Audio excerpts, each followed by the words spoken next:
With the monster earnings from Palantir, the bulls are still thinking Palantir is just getting started, with the highest price prediction that we've heard yet on the company. Keith Fitzgerald gave his insights around his thoughts on Palantir on the Fox Business channel the other day, first as a reaction to the massive earnings results. Essentially, he continues to love the name, and it's kind of taking that victory lap as well around the bears who continue to doubt Palantir.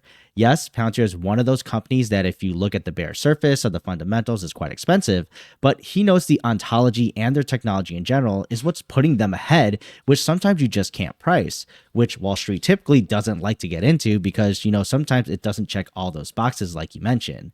But Palantir, in his words, is a company that comes around once in a blue moon, or only one of a couple in an investor's lifetime.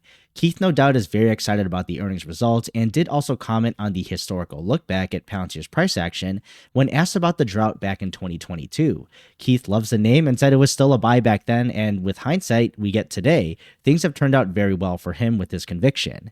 Now, not only looking back, he was also giving his thoughts on Palantir and where we hear for the first time a $200 price prediction on the stock within 36 months.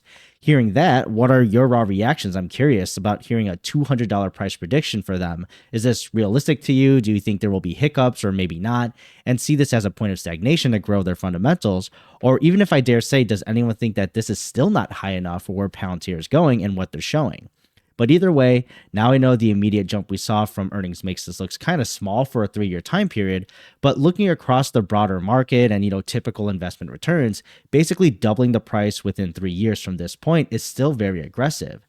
So you basically heard it here first. Keith continues to support the company and the stock and doesn't see the $100 price today as an endpoint, but rather as a jumping off point still for Palantir to continue growing and of course to prove themselves. So do you think analysts will start to put out more aggressive price targets as the days go on? We did cover a good amount of the price target increases from even the bear analysts yesterday, so it's always interesting to point out how these move in either direction depending on the narrative of the company, especially after earnings. But as always though, this is his own opinion. Please always do your own due diligence, and none of this is investing advice. And you can check out the whole interview posted on Fox Business's YouTube channel, which I'll comment down below. But curious to know your thoughts, and I'll see you in the next video.